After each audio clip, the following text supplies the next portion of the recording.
नमस्कार दोस्तों, मैं गौरव कुमार अपनी यूट्यूब चैनल योर एजुकेशन में आपका एक बार फिर से स्वागत करता हूं।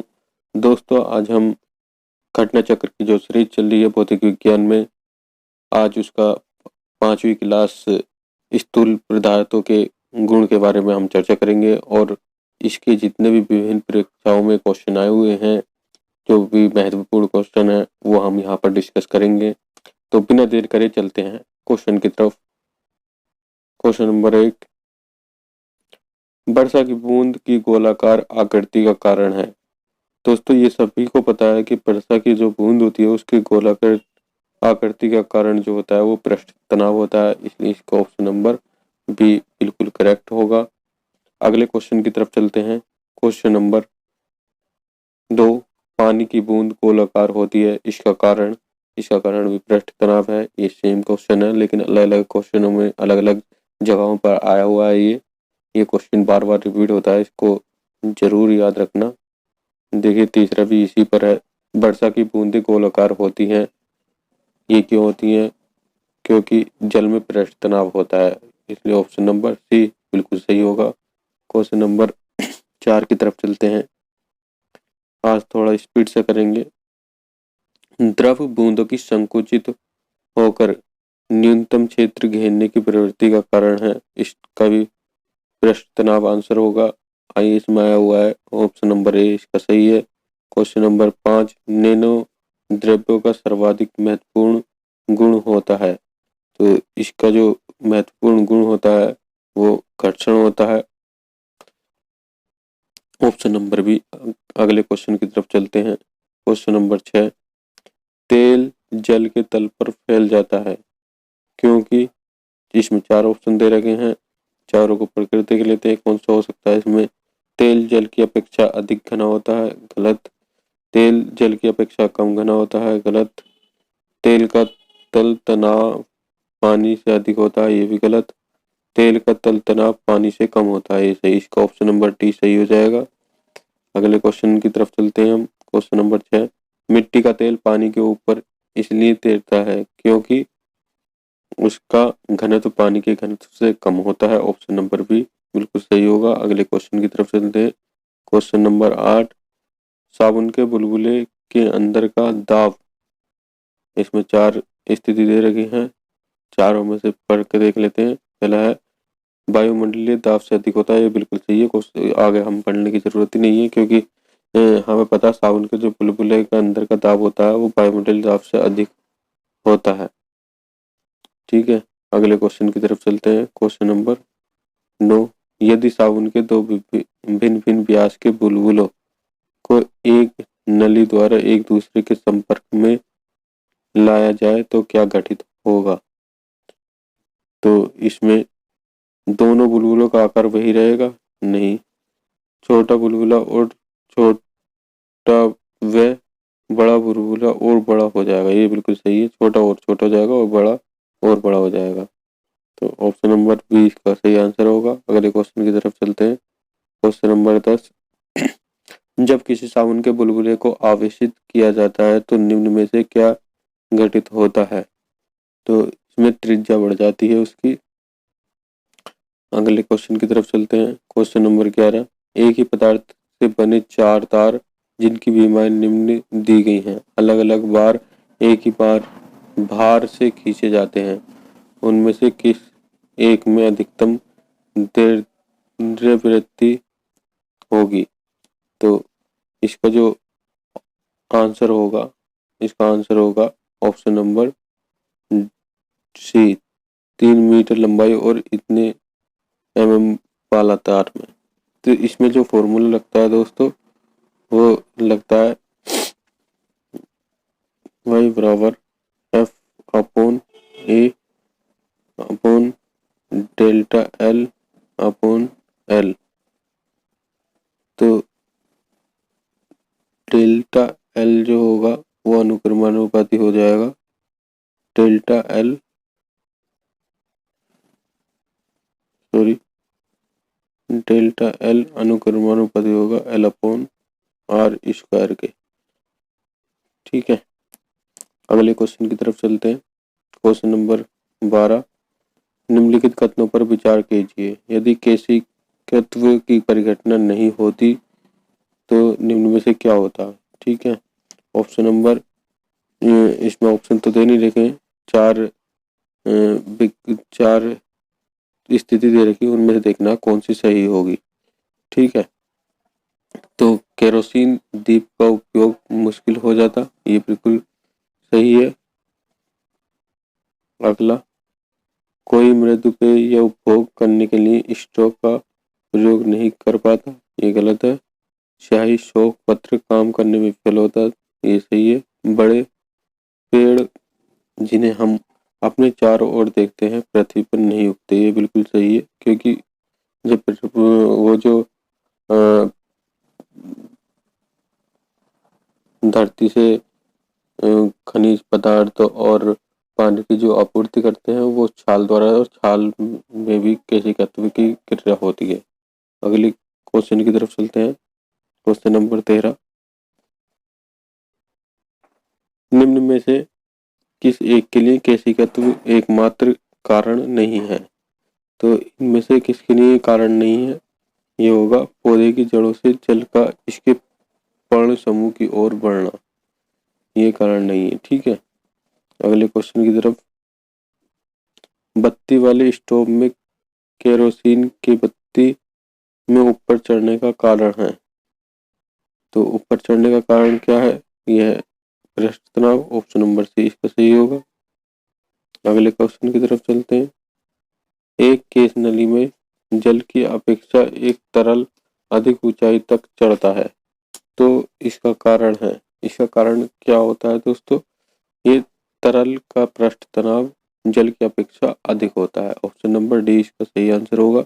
अगले क्वेश्चन की तरफ चलते हैं। क्वेश्चन नंबर 16, जब किसी झील की तली से उठकर वायु बुलबुला ऊपर सतह तक आएगा तो उसका आकार क्या होगा, उसका आकार बढ़ जाएगा। ठीक है, अगले क्वेश्चन की तरफ चलते हैं।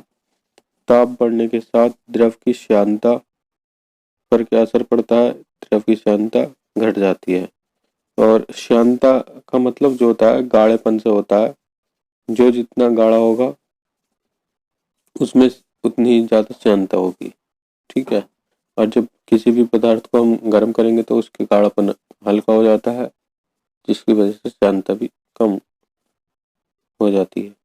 अगले क्वेश्चन की तरफ चलते हैं। हवाई जहाज से यात्रा करते समय पेन से स्याही निकलने लगती है, तो ये स्याही क्यों निकलती है, वायु दाब में कमी के कारण निकलती है। ठीक है, अगले क्वेश्चन की तरफ चलते हैं। क्वेश्चन नंबर 19, ऑटोमोबाइल्स के हाइड्रोलिक ब्रेक के कार्य करने का सिद्धांत क्या है। तो इसमें जो ब्रेक का जो कार्य करता है वो पास्कल के नियम पर आधारित है, उसके आधार पर हाइड्रोलिक ब्रेक लगाए जाते हैं। अगले क्वेश्चन की तरफ चलते हैं। मोबाइल तथा ऑटोमोबाइल ने भारतीयों, विशेष रूप से ग्रामीण क्षेत्रों के लोगों के सामाजिक जीवन में निम्नलिखित में से किसके संबंध में एक क्रांति ला दी है। तो ये किस किस चीज में क्रांति लाया, लोगों के आवागमन के संबंध में, ये बिल्कुल सही है। दूसरा है लोगों के जुड़ाव के संबंध में, ये भी बिल्कुल सही है। तीसरा लोगों की संवेदनशीलता से, ये गलत है। तो इसका जो आंसर हो जाएगा ए ऑप्शन हो जाएगा, केवल एक और दो। अगले क्वेश्चन की तरफ चलते हैं। बैरोमीटर पठन में अचानक गिरावट हो जाने से निम्नलिखित में से कौन सी एक मौसम दशा इंगित होती है। तो कौन सी मौसम दशा इंगित होती है, इसका जो बैरोमीटर के अचानक गिरावट हो जाती है उसकी रीडिंग में, तो तूफानी मौसम का पता चलता है उससे। अगले क्वेश्चन की तरफ चलते हैं। क्वेश्चन नंबर 22, नीचे दिए गए 4 छिद्रों वाले एक फव्वारे के चित्र पर ध्यान दीजिए। फव्वारे के कौन से छिद्र से पानी अधिकतम दूरी पर फेंका जाएगा। तो दोस्तों आपको पता है तली में सबसे ज्यादा प्रेशर होता है, तो वो तेज स्पीड से करेगा उतनी ही, और जितने ऊपर वाले हैं ये उतने धीरे धीरे धीरे धीरे, मतलब उसका प्रेशर कम होता रहता है। तो सबसे ज्यादा अधिकतम दूरी पर जो फेंकेगा वो 1 नंबर का पाइप फेंकेगा, ऑप्शन नंबर डी इसका सही है। अगले क्वेश्चन की तरफ चलते हैं। क्वेश्चन नंबर 23, तो इसमें दे रखा है, ये 4 चित्र दे रखे हैं। एक तरल किसी सिलेंडराकार पाइप में धारा रेखीय रीति से बह रहा है। पाइप के अक्ष वाले खंड में प्रवाह की परिच्छेदिका प्रोफाइल होगी। इन तीनों में से चारों में से कौन सी होगी? तो दोस्तों आपको पता है कि जब भी किसी सिलेंडराकार पाइप में से जब भी धारा बहती है तो उसमें जो बीच के जो कण है वो तेजी से भागते हैं और साइड वाले थोड़े चिपक कर भागते हैं और धीरे धीरे। ठीक है, तो इसका ऑप्शन नंबर डी सही हो जाएगा। अगले क्वेश्चन की तरफ चलते हैं। क्वेश्चन नंबर 24, निम्न में से कौन सा पेट्रोलियम परिष्करण का उपोत्पाद है? तो परिष्करण का उपोत्पाद इनमें से कौन सा पेट्रोलियम है? ये इसमें है एसफॉल्ट। एसफॉल्ट इसका आंसर होगा। परिष्कृत जो पेट्रोलियम के निरंतर प्रवाही आसवन द्वारा औद्योगिक उपयोग के विभिन्न उत्पाद प्राप्त किए जाते हैं, यह प्रक्रिया परिष्करण कहलाती है। ठीक है, परिष्करण के बारे में आप जान गए।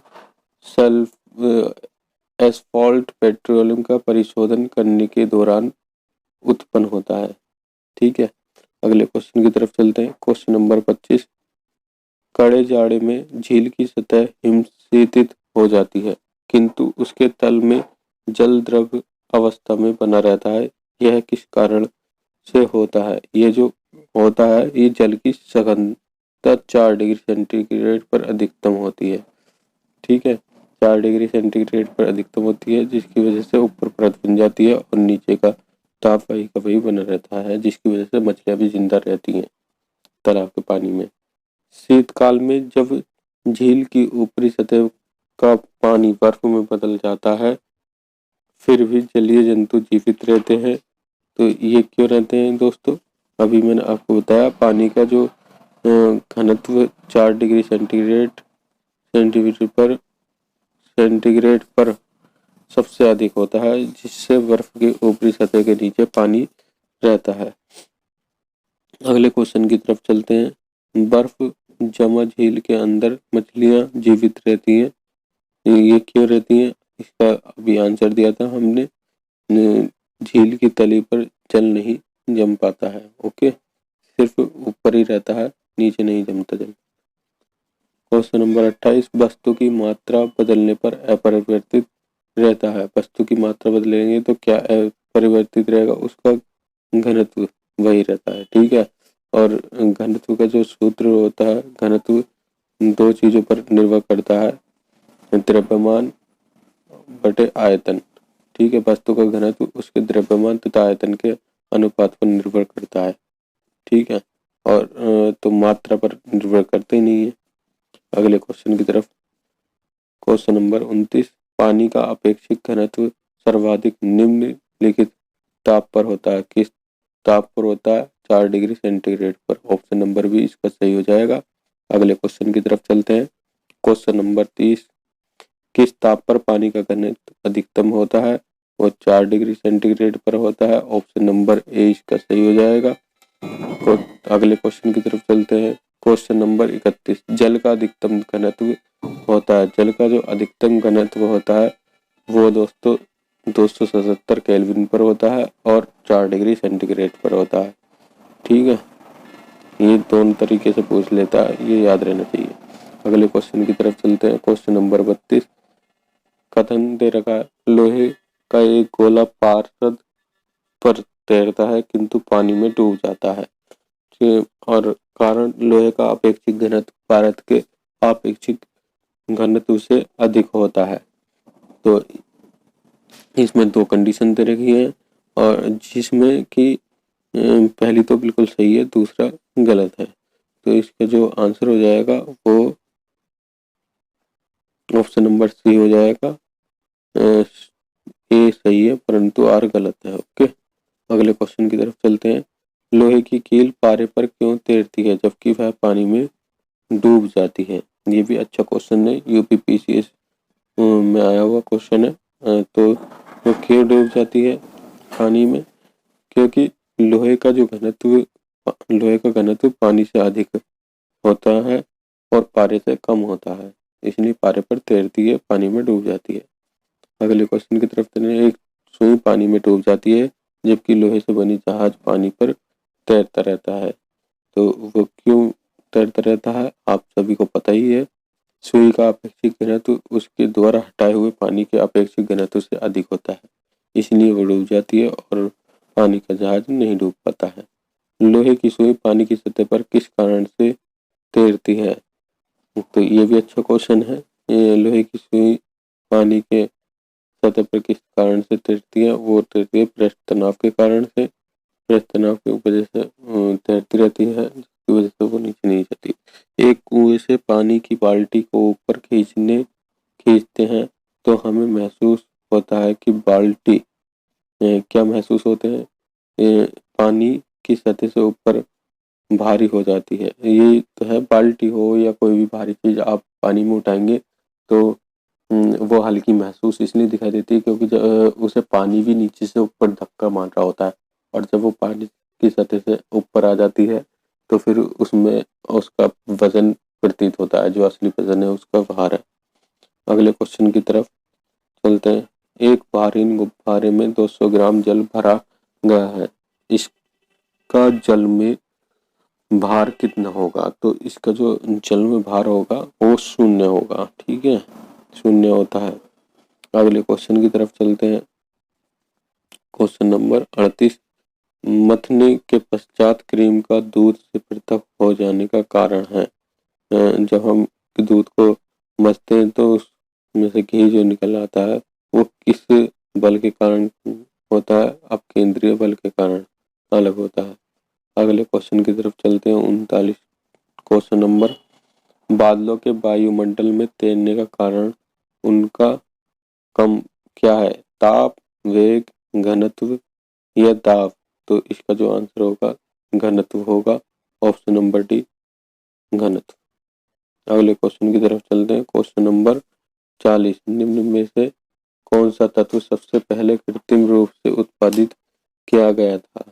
तो सबसे पहले जो उत्पादित किया गया था वो टेक्नीशियम किया गया था, ओके, कृत्रिम रूप से। अगले क्वेश्चन की तरफ चलते हैं। Question number 41। समुद्र में प्लावन करते हुए आइसबर्ग का कितना भाग समुद्र की सतह से ऊपर होता है? तो कितना भाग उसका ऊपर रहता है? ये 1/6 नहीं 1/9 होता है ऊपर, ठीक है। अगले क्वेश्चन की तरफ चलते हैं। Question number 42। पानी के एक गिलास में एक बर्फ का टुकड़ा तैर रहा है, जब बर्फ पिघलती है तो पानी के स्तर पर क्या प्रभाव पड़ेगा? पानी का स्तर जो है उतना ही रहेगा, ऑप्शन नंबर सी इसका सही आंसर हो जाएगा। अगले क्वेश्चन की तरफ चलते हैं। Question number 43। पानी के 4 डिग्री सेंटीग्रेड पर शरीर तैरता है, यदि तापमान 100 डिग्री सेंटीग्रेड हो जाए तो क्या होगा दोस्तों? शरीर डूब जाएगा, ओके। अगले क्वेश्चन की तरफ चलते हैं। Question number 44। समुद्र में नदी की अपेक्षा तैरना आसान होता है, क्योंकि क्योंकि समुद्री जल नमकीन होता है, तो उसका घनत्व भी ज्यादा होगा और इसलिए वहां पर तैरना भी आसान होगा। अगले क्वेश्चन की तरफ चलते हैं। जब कोई जहाज नदी से सागर में घुसता है तो 4 कंडीशन दे रखी है यहाँ पर, क्या होगा? वह कुछ ऊपर उड़ जाता है, ये बिल्कुल सही है, ओके। अगले क्वेश्चन की तरफ चलते हैं। Question number 46। जब कोई जहाज नदी से निकलकर सागर में प्रवेश करता है तो वह कुछ ऊपर उड़ जाता है, तो एक कथन बिल्कुल सही है। सागर के जल का घनत्व नदी के जल के घनत्व से अधिक होता है, ये भी सही है, तो इसका ऑप्शन नंबर ए सही हो जाएगा। ए और आर दोनों सही है और आर एक ही सही व्याख्या करता है। अगले क्वेश्चन की तरफ चलते हैं। अगला क्वेश्चन और हमारे आज का लास्ट क्वेश्चन है ये। स्थित विज्ञान निम्नलिखित में से किससे संबंधित है? तो स्थित विज्ञान जो संबंधित है वो विश्राम की स्थिति से संबंधित है। दोस्तों ये आज की हमारी सीरीज इसकी पूरी हो गई है, आज के चैप्टर की। और अगर जो आपको वीडियो पसंद आई हो तो इसे ज़्यादा से ज़्यादा लाइक शेयर करें और अपने दोस्तों का भी भला करें। और दोस्तों ये सीरीज जो चल रही है, जितने भी यूपी के एग्ज़ाम आएंगे वो सभी को ध्यान में रखते हुए चल रही है। यूपी स्टेट लेवल की सभी की आपकी तैयारी होती रहेगी। आप बस कंटिन्यू आते रहें और वीडियो को ज़्यादा से ज़्यादा शेयर करते रहें। और जो भी नया बंदा इस वीडियो को देख रहा है तो उसको लाइक कर दे, ताकि आने वाली वीडियो का आपको नोटिफिकेशन मिलता रहे। हो सकता है 1-2 दिन में आपके पास पॉलिटी और हिंदी की भी मैं लाने वाला हूँ। यूपीएसआई को देखते हुए उनकी भी सीरीज में चालू करने वाला हूँ। तो दोस्तों इसी तरह का प्यार बनाए रखने के लिए धन्यवाद, और आगे मिलते हैं अगली वीडियो पर। तब तक के लिए नमस्कार।